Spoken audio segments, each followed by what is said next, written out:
I'm here with Josh Nelson. Coach, thank you so much for your time. For the listeners at home, will you tell us a little bit about your background, your motivation, and kind of where you are currently? Yeah, definitely. Well, first off, I really appreciate you having us on here today. Mm-hmm. Anytime we get a chance to sell the Penn State brand and applied health and performance science, I'm going to take that opportunity because we're super blessed to be here. Yeah. As for me, I have a very multidisciplinary background. I've Mm-hmm. been on the field as a coach. I've been in the weight room as a coach. I've been a teacher, Mm-hmm. and now I'm full time in sports science. Yeah. So I kind of you look at my background from Division III, Yeah. coaching wide receivers to weight room. I look at sports science as developing athletes. Mm-hmm. It's the best way to improve performance and develop athletes over time. So Yeah. that's kind of a little bit about me. I grew up in a family of coaches, Yeah. high school ball coaches. So that's kind of runs in the blood, and that's what I want to do for the rest of my life. Okay. And so, yeah, let's dive into a little bit more of that past, right? So, how have those positions you think set you up for success, right? So, going from like a TA to a assistant football coach, right? A strength coach, to adjunct professor, sports scientist, and now kind of your current position, like, how do those pieces all kind of fall into place for you, and how have they all kind of helped you to get where you are? Yeah, I think I've been really blessed to have great mentors Mm-hmm. everywhere I've been. Started off with like my dad teaching me how to coach, how to give feedback, how to teach skills, Yeah. and then moving it onto the field, being held accountable for what I did on a day-to-day basis. Yeah. The details matter, Mm-hmm. and then once you get into the classroom or even the weight room, and you're dealing with some high-level college athletes, Mm-hmm. who understand the training process. Your content, it's not just about your delivery, but your content better be on point. So Yeah. just kind of working with different professionals, Mm-hmm. whether it's coaches, whether it's teachers or student athletes, man, Mm-hmm. that's really what's driven me and what's made me better. Okay. And so this position that you're in right now, is this kind of like a unique position to Penn State right now, or is it starting to be kind of more common at the university level? You know what? It has jumped off here probably the past 5 to 8 years, maybe Mm-hmm. across the United States. You're going to see a little bit more of this happen at the college level, where you have an individual that's bringing different concepts, whether you call them sports performance, whether Mm-hmm. you call them sports science. They're all different names, Mm-hmm. but just someone that's involved in orchestrating communication across departments. Yeah. It does exist at other universities. It's not super wide ranging, Mm-hmm. but there's some amazing people out there that are doing this, and we're just super fortunate to be here at Penn State. Okay, so is this similar to like the high performance model, or is this different, or? Very much so. Okay.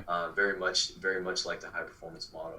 We're trying to collaborate with all different departments here Mm-hmm. at Penn State. We call it sports performance, Yeah. strength and conditioning, athletic training, sports medicine, sports psych, sports Mm-hmm. science.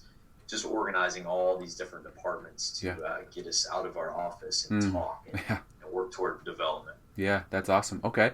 And so what kind of recommendations do you have for young coaches trying to do something similar, right? Because your path is, it's kind of very diverse. And so for young coaches trying to like, all right, I want to get to this level, do you recommend just like taking diverse experiences, or well, what's your take there? This kind of shows my bias, but I think the more background you have in a lot of different areas of sport, Mm-hmm. it's going to give you more of a perspective to make decisions. Mm-hmm. I will say that even on my staff, I'm probably the weakest link in here, but I have a background in a lot of different areas. And what I try to do is hire staff members that can come in with great experience in specific areas that need to kind of specialize. But I Okay. think for the person coming up, we obviously have to have some understanding of the hard sciences, Mm-hmm. understand the physiological response to the body, Mm-hmm. understand the stress response and how our bodies adapt to things that are put onto us, whether it's in the training room, whether it's in the weight room or on the field. Mm-hmm. And then at the end of the day, I think we have to have great communication skills, whether you want to look at it from a sports pedagogy standpoint Mm-hmm. or just a public speaking. We have to have the ability to understand the science Yeah. and then later on apply the science with communication to student athletes and coaches. That's a great recommendation. I like that. Okay. And so let's dive a little bit into, staff structure and what that looks like for your department, if you don't mind. Yeah, definitely. So super blessed. I have an amazing assistant, John Fleury. Mm-hmm. He's actually our director of applied health and performance science here. Okay. And he basically manages all day to day. Mm-hmm.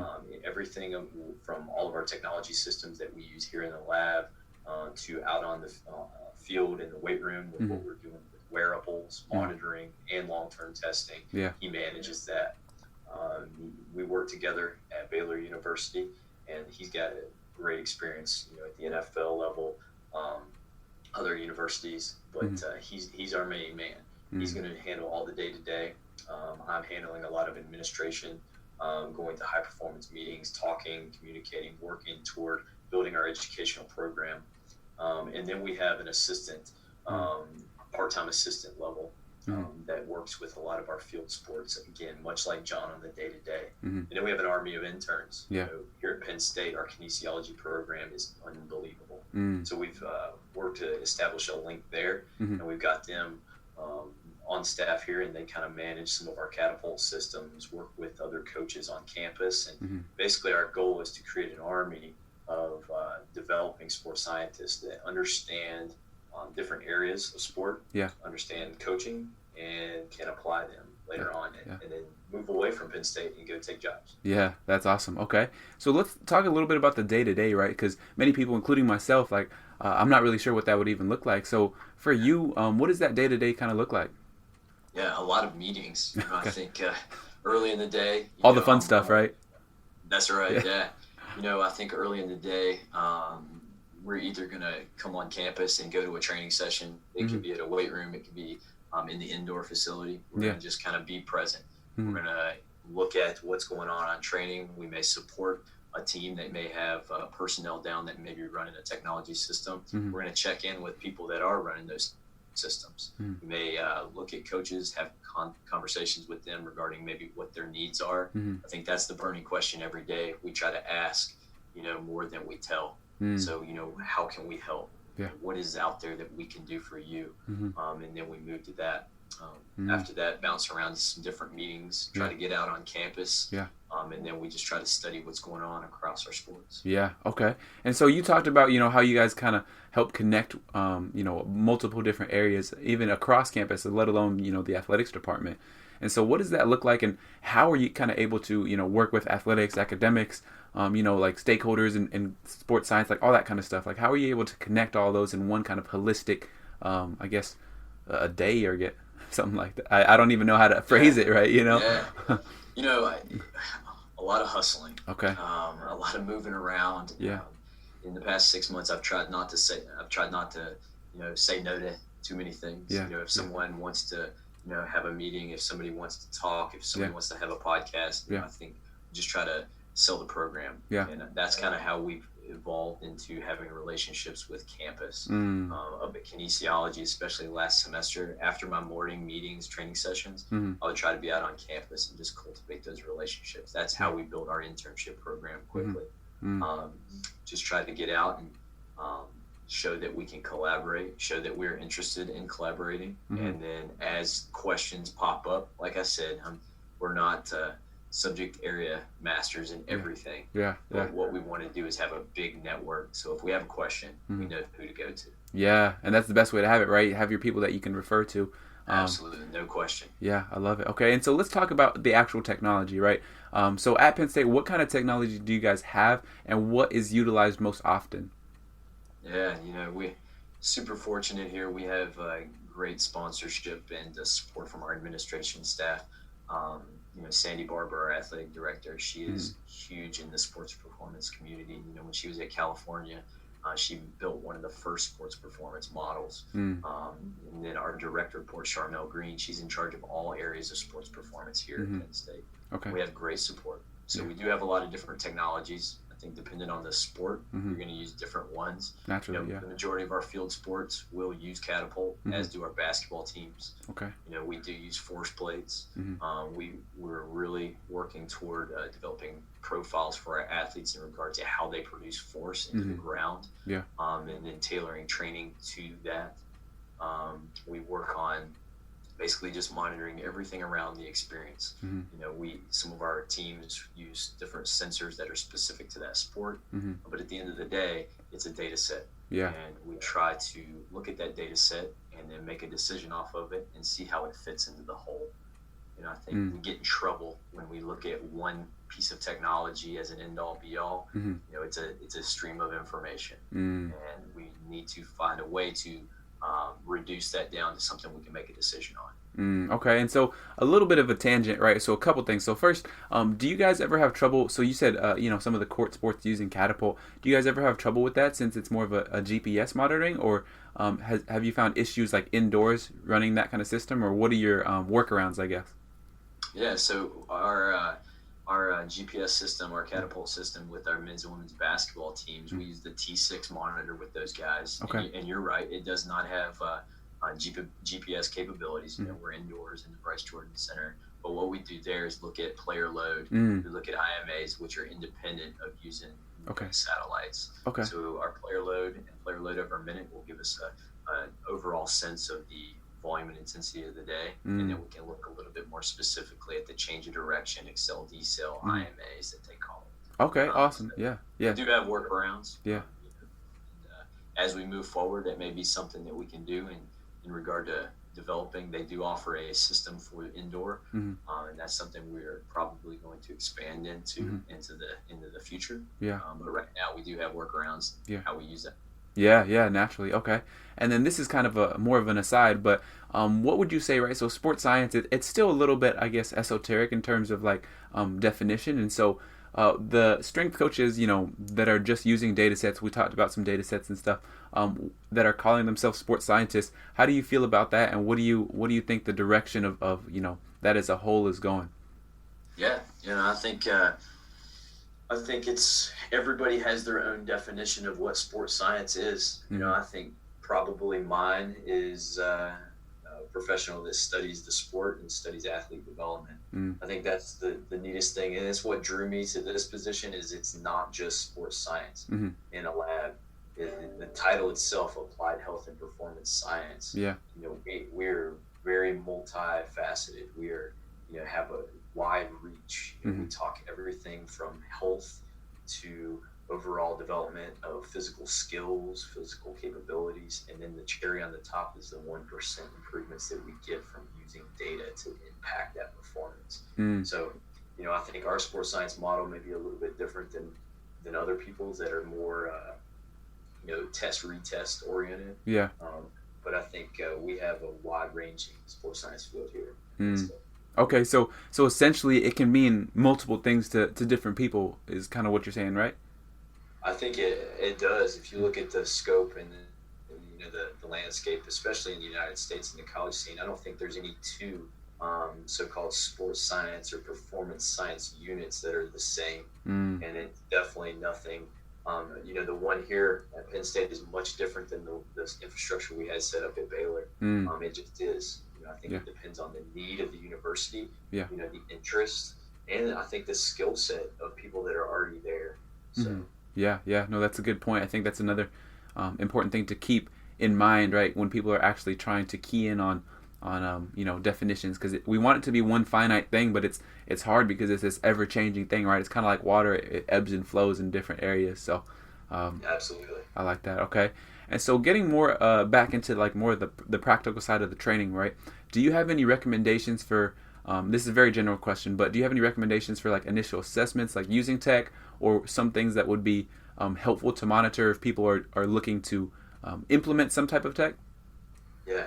So this is not a cop-out, and I've got it into this question. Okay. But, I will always start with trying to find a way to measure volume and intensity. Okay. And I think we can do that with technology or without technology. I think as a coach, if we can monitor how many minutes we are on our feet, and then get an RPE or rating of perceived exertion from the athlete, or if that's not the case and you can't do that, how hard you perceive the session to be as a coach, and then what you get is a training volume score.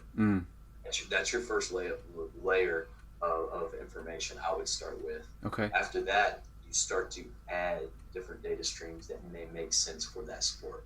So if it's a field sport, maybe you're using something that an athlete's going to be wearing to detect, different volumes of movement at different speeds.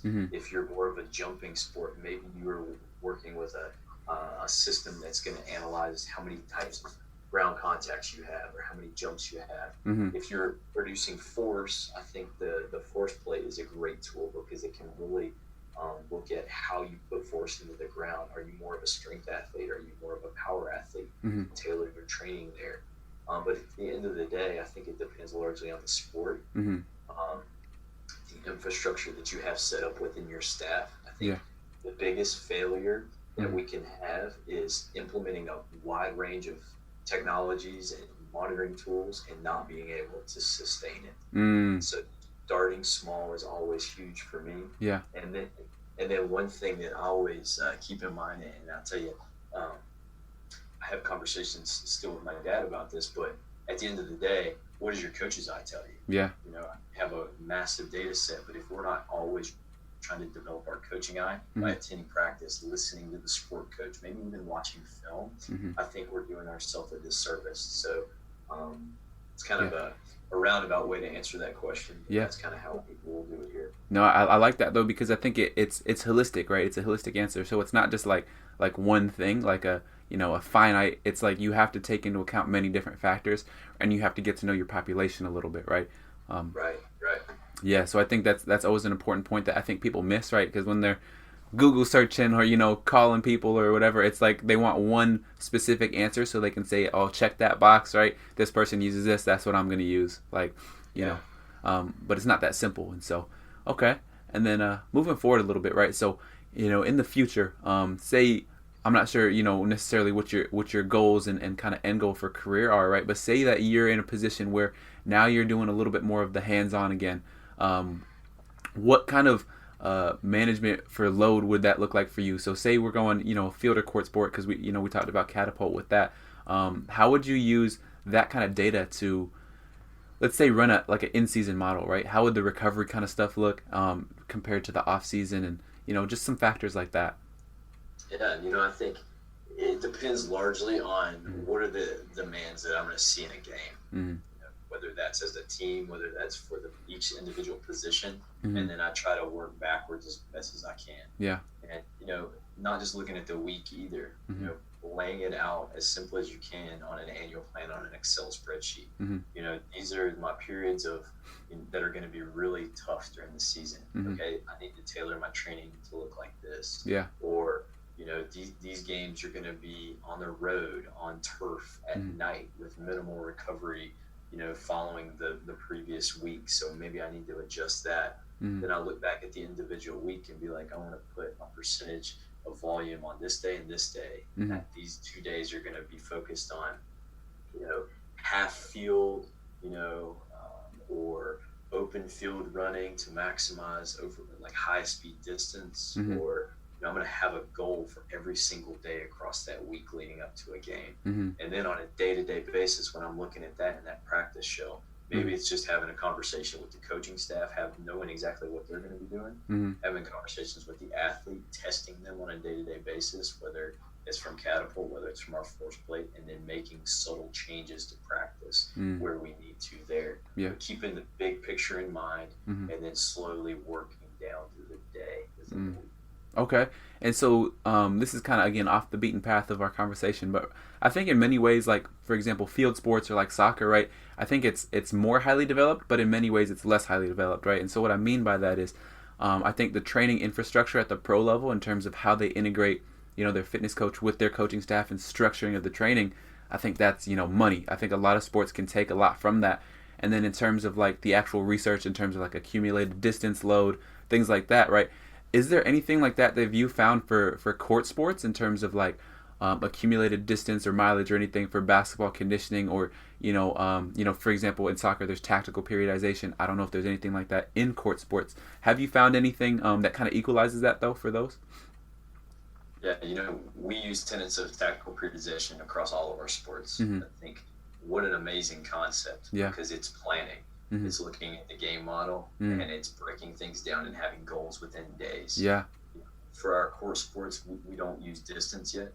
I just use basketball for example.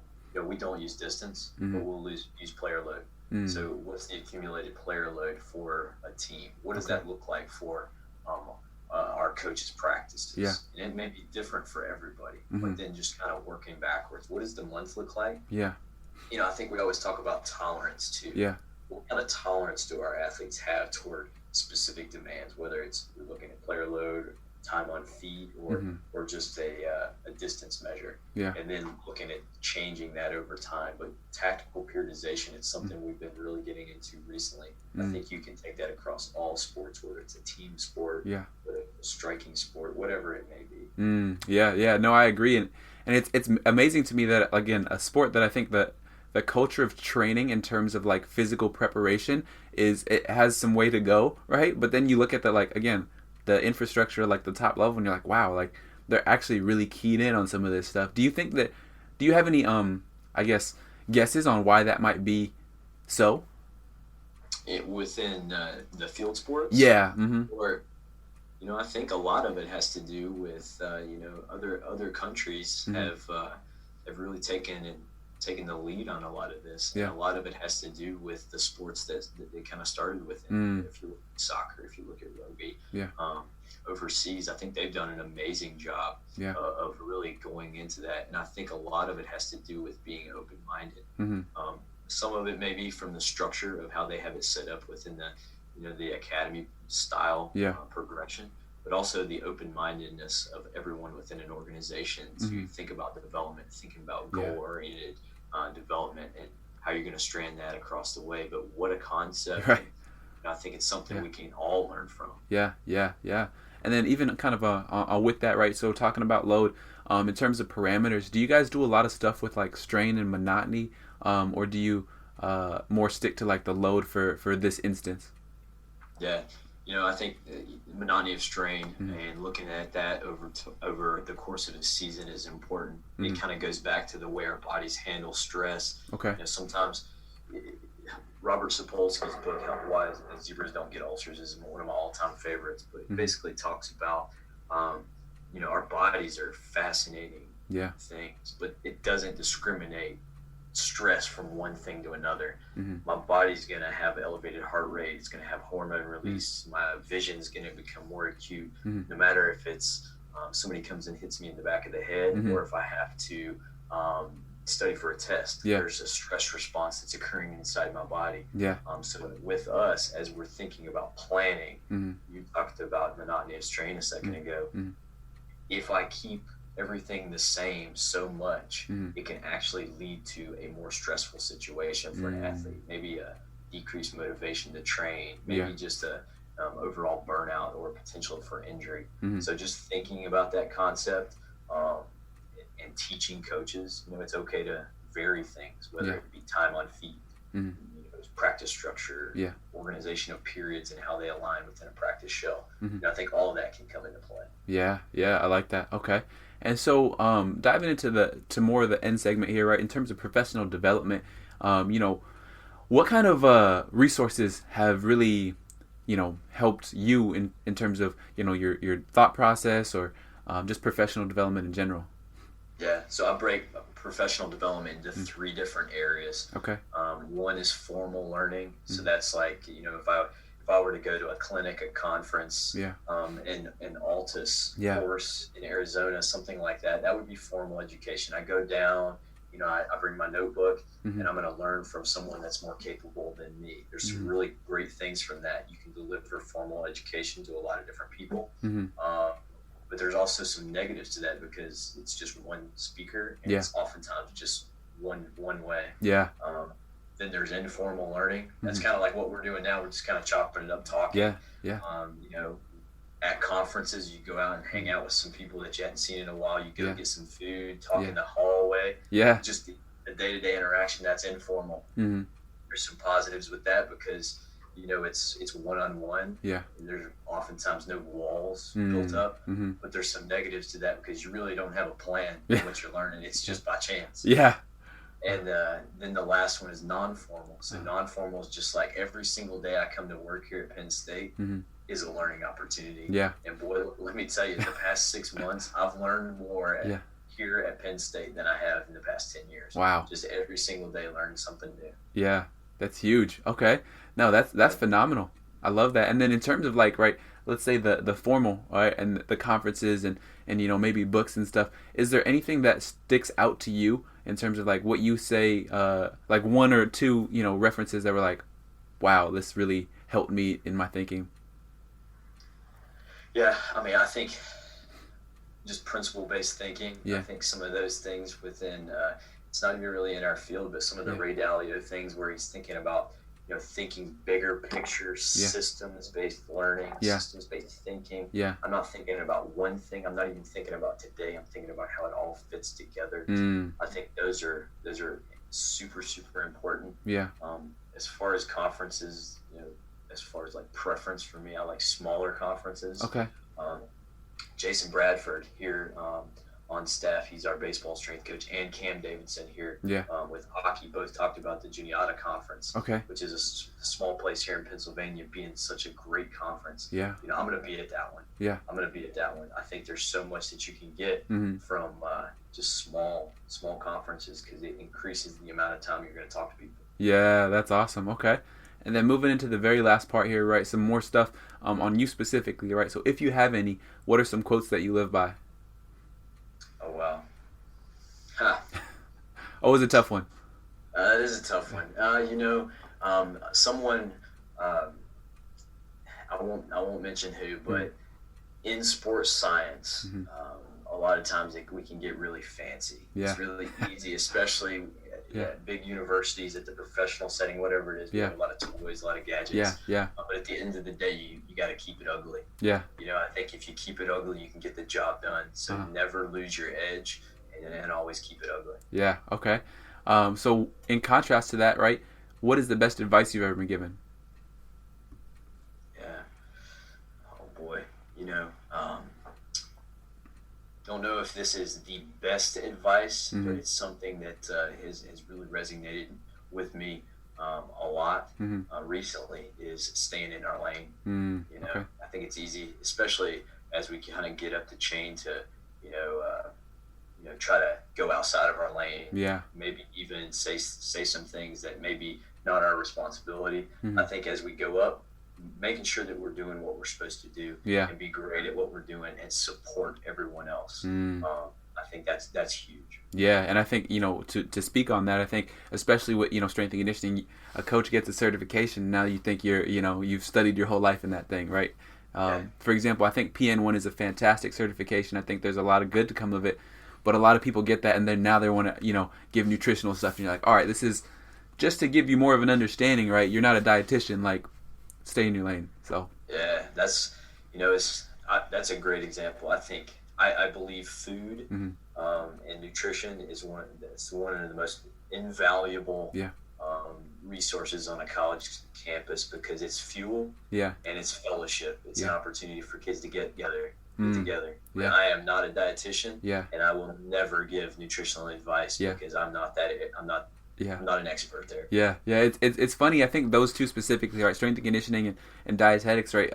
People think that, I eat or like I exercise, I have a body, right? So I should be able to give. And it's like, all right, hold on. Like, why wouldn't you approach it the same as like engineering or like, there's a science behind it all. So exactly. It's really funny. A coworker was having a conversation. We talked about that the other day, and so it's way too applicable.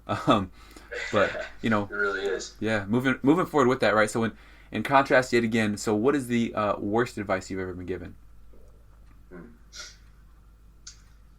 Oh, boy. That's tough. Yeah, this is probably the hardest one. That is tough.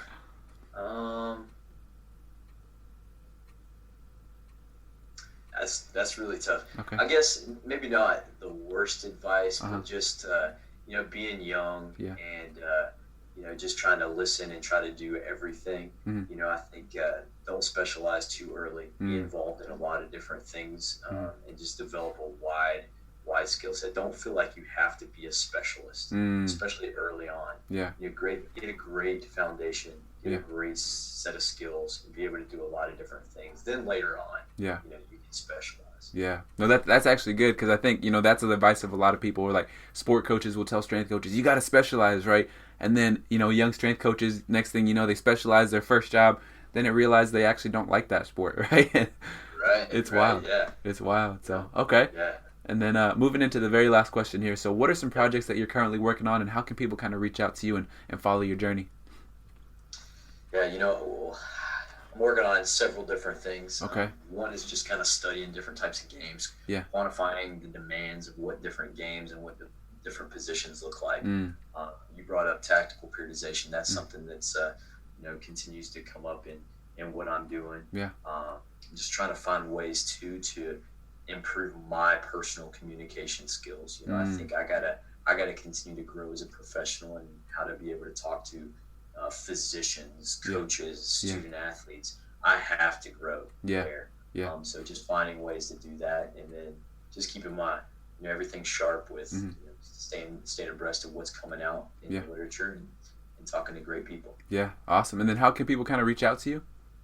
Yeah, so email. I'm always on email. If people want to reach me, it's jgn5080 at psu.edu.